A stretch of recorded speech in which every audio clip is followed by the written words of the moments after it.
Both the Tiger I and the T-34 were the backbones of World War II armies. I recreated both of these models in LEGO and created a huge diorama to display them. At first I started building the leg by tiling off these black plates and using 1x2 tiles in trans black. I've then raised these bigger plates by using 1x2 plates. My plan is to split both 48x48 plates by complementing a leg into the middle.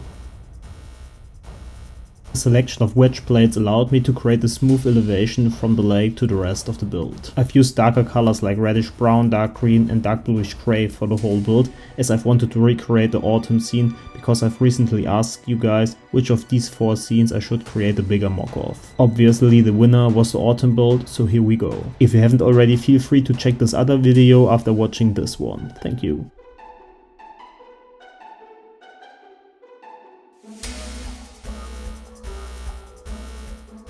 Once the overall layout of the coast was done, it was finally time to raise it by about 3 bricks. I've therefore used a selection of wedged plates, slopes, regular plates and these whipped pieces to create some cool looking routes. Using smaller slopes definitely helps creating natural elevations. Using these smaller pieces is definitely more time consuming, but the end result is totally worth it, as you will see in a second.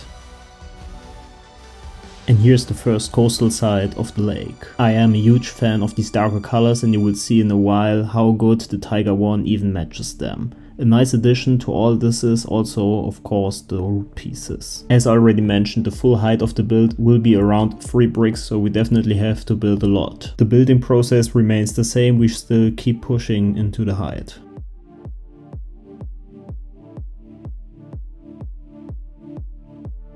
By raising the MOCs using smaller tiles and plates, I definitely also recommend using bigger plates in the background to make the elevation way more easier. Once the first side was done, I obviously had to start the second one, but as I already knew which techniques to use, this was definitely way easier for me. I've again used a selection of wedged plates as well as these smaller slopes, also known as cheese slopes.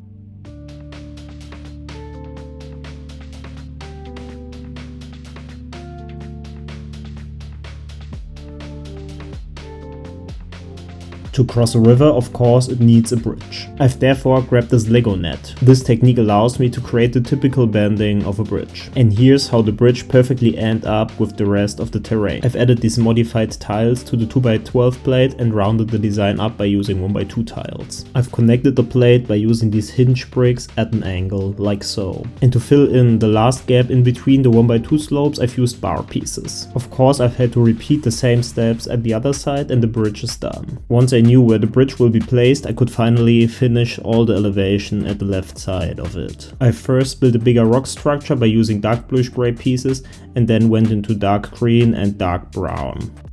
Using these 16x16 plates instead of smaller plates definitely saves a lot of time and helps creating a good superstructure for the build. To give the whole MOC a clean border, I've decided to go with reddish brown bricks all over the sides. As you won't see the back in the final edit, I didn't care too much about its look. I wanted to create a big dark tan muddy pathway which leads to the bridge on both sides of the build, and here's how I've implemented this at the left side of the build. I am a huge fan of using wedge plates for any transitions, and here's how I did it again. Beside that, I filled in all the last gaps by using again tiles, plates and normal bricks.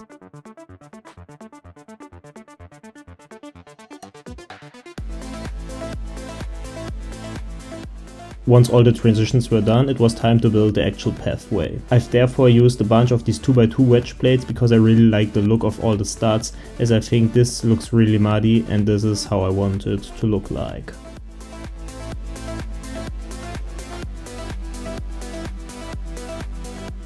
My next step is to build some trees. I've therefore stacked a bunch of modified bricks with one stud on each side and added these 1x1 rounded plates with a hole onto them. Next, I've added a selection of different sizes of root pieces to it because I've wanted the tree to look like a fall tree without any leaves. At first I didn't really like my design, but once looking at it in detail I have to say that I like it now. What do you think about it? I've even figured out the perfect place for it in the MOC. The first of 2 base plates is nearly finished. I just had to fill in the right corner of this build by using a bunch of reddish brown plates and tiles. Beside that, I've added some spots of medium nougat, as I think this color really matches the colors of autumn, and I've also really liked the color in general. And of course I've built 2 more trees which perfectly fit behind my Tiger 1. But what make MOCs coming alive are minifigures, and I've therefore added a few of them already to the build. I especially like the positioning of this STG-44 gunner. Part 1 of the MOC is done, but part 2 has yet to come. I've therefore at first elevated the whole MOC by using again the 16 by 16 plates. And of course added a reddish brown border all over the MOC. As you can see, there are small tiny gaps which need to be filled in, which we will do right now. You know the drill, I've therefore used a bunch of bricks and small tiny slopes and plates. Additionally, I've again added wedged plates to make the transitions between the road on the other side and the hill again very smooth.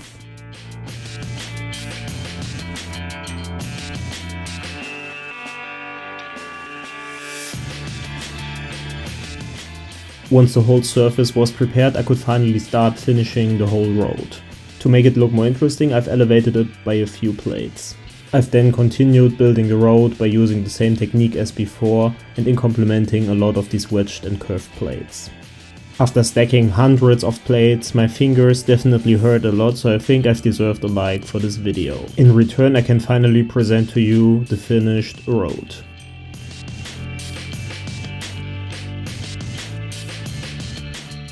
And here's our opponent of the Tiger 1, the T-34-76, also manned by 2 Soviet soldiers.